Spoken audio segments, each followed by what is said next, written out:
Dames en here, hierdie is Econ 211 makro-ekonomie en ons is besig met leereenheid 3 of hoofstuk 6 in Fourie en Burger. En ons werk nou met die ADAS model. In hierdie video kyk ons na interaksies van die totale vraag en aanbod saam. En ons wil graag 'n voorbeeld doen van hoe die ESLM-BP model saam met die ADAS model gebruik kan word om byvoorbeeld 'n toename in die reepokoers te verduidelik. So dit is die fokus van hierdie video. Nou die grafiek hier aan die linkerkant is vir julle reeds bekend uit hoofstuk 4. Dit is tipies dan nou inkrimpende monetêre beleid of 'n toename in die reepokoers. En julle ken die verskillende stappe wat hier ter sprake is. Ons begin aanvanklik hierso by die ewewig 0. Dit is teen 'n vlak van inkomste waar Y 0 is en die rentekoers R0. Dan is daar nou 'n styging in die reepokoers en dit skuif die LM-kromme hier van LM0 af oor na LM1 toe en dit bring ons by hierdie ewewig punt 1. Nou ons weet wanneer die reepokoers verhoog, is dit 'n geval dus dat die reële aanbod van geld krimp in, rentekoerse styg soos ons kan sien, investering neem af, besteding neem af en die vlak van inkomste Y neem af. En dit sien ons dan daar in die vlak Y1. Nou kom ons vra by punt 1, wat is die stand van die betalingsbalans? So omdat inkomste afgeneem het, gaan invoer afneem en dit beteken daar's dus 'n surplus op die lopende rekening. Omdat rentekoerse toegeneem het, is daar 'n invloei van kapitaal in die land en dit gee 'n surplus op die kapitaalrekening. So netto het ons 'n betalingsbalans surplus hier by punt 1. Nou hierdie eerste primêre impak van die verhoging van die repo sien ons hier in die ADAS model as 'n linkswaartse skuif van die AD-kromme. Die aanvanklike ewewig waar ons Y0 gehad het hier aan die linkerkant is YS in die ADAS model waar die langtermyn AS-kromme, die korttermyn AS-kromme daar nommer 0 en die AD mekaar gesny het. Toe veroorsaak daar die styging in die reepokoers dat die totale vraagkromme ver na links skuif. AD1 hier is hoe ver vraag dan nou ingekrimp het en soos dit ons hierso sien, dit werk via die kanaal waar rentekoerse styg, investering daal, besteding daal en dis die totale vraag wat inkrimp en dit bring ons na hierdie ewewig op die korttermyn AS-kromme by punt 1. Nou weet ons dat daar is nou 'n aanpassingsproses wat plaasvind aan die vraagkant van die model. En dit is dat omdat daar 'n betalingsbalans surplus is daar eintlik 'n netto-invloei van geld in die ekonomie. Wat beteken dat die geldaanbod toeneem en die rentekoerse dus nou daal. Dit is wat die LM-kromme dan nou weer na regs laat skuif hier, na LM2 toe. Daardie regskuif van die LM-kromme beteken rentekoerse is nou 'n bietjie laer, investering is 'n bietjie hoër, besteding is 'n bietjie hoër en inkomste neem so effens toe. Dit sien ons hier aan die ADAS kant as 'n regswaartse skuif van die totale vraag. So AD1 skuif oor na AD2 toe, dis hierdie skuif hierso. So totale besteding en die totale vraag neem nou toe met die lae rentekoerse, hoër investering, hoër besteding. Dit sit ons by hierdie ewewig nommer 2 daar.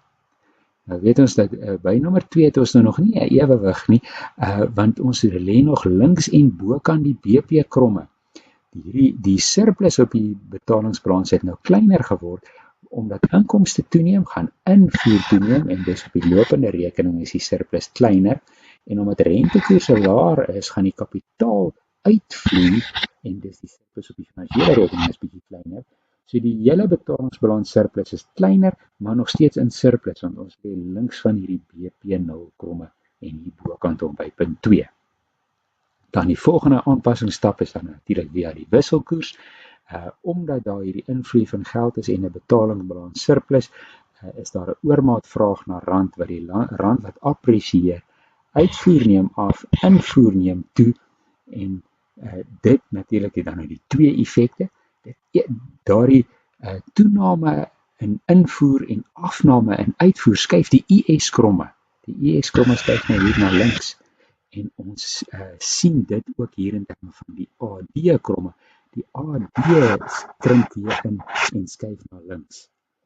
Tergelykertyd veroorsaak dit dan ook 'n aanpassing van die BP-kromme wat op en na links skuif en ons eindig hier by 'n ewewig by punt 3 waar die reële monetêre en buitelandse sektore dan weer in ewewig is.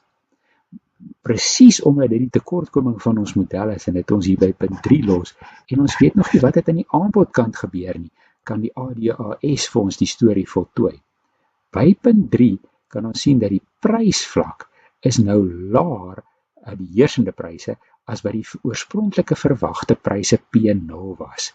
So, werkers besef dat hulle arbeidskontrakte gaan nou aangepas word, dat hulle lone afneem en dat produksiekoste gaan daal en die gevolg daarvan is dat die totale aanbod na regs en so afwaarts skuif en ons sien hierdie beweging van punt 3 na punt 4 waar die nuwe korttermyn AS-kromme dan weer sny met die langtermyn AS-kromme en die laaste een van ons AD's, die AD3 op daai punt.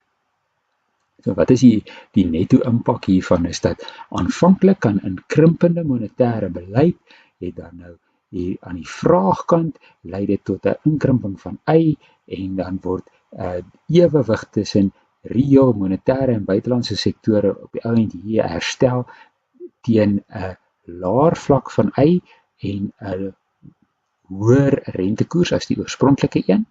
En aan die aanbodkant op die langtermyn keer die ekonomie dan nou weer terug na sy langtermyn uitsetvlak en pryse is dan laer as wat dit oorspronklik was.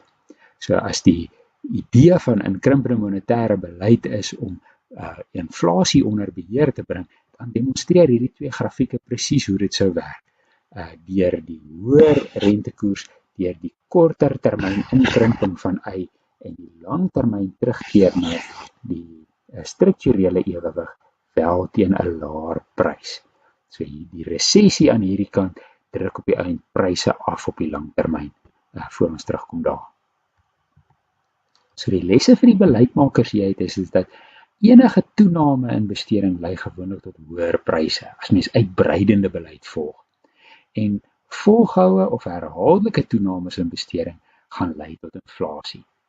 So die enigste manier hoe jy permanent werkloosheid sou kon verminder, is dat jy moet die maksimum uitset van die ekonomie verhoog. As jy dit laer wil kry as die strukturele koers van werkloosheid, gaan dit altyd ten koste wees van hoër inflasie. Om saam te vat, dames en here, hierdie video het vir ons gewys hoe ons 'n inkrimpende monetêre beleid, 'n toename in die repo, sou verduidelik in terme van die ESR en BP en die ADAS modelle. Dan ja, aan die einde gaan ons net nog bietjie kyk na hoe sou mens daardie langtermyn produktiewe uitset van die ekonomie kon verhoog en die aanbodskokke oorkom. Bly ingeskakel.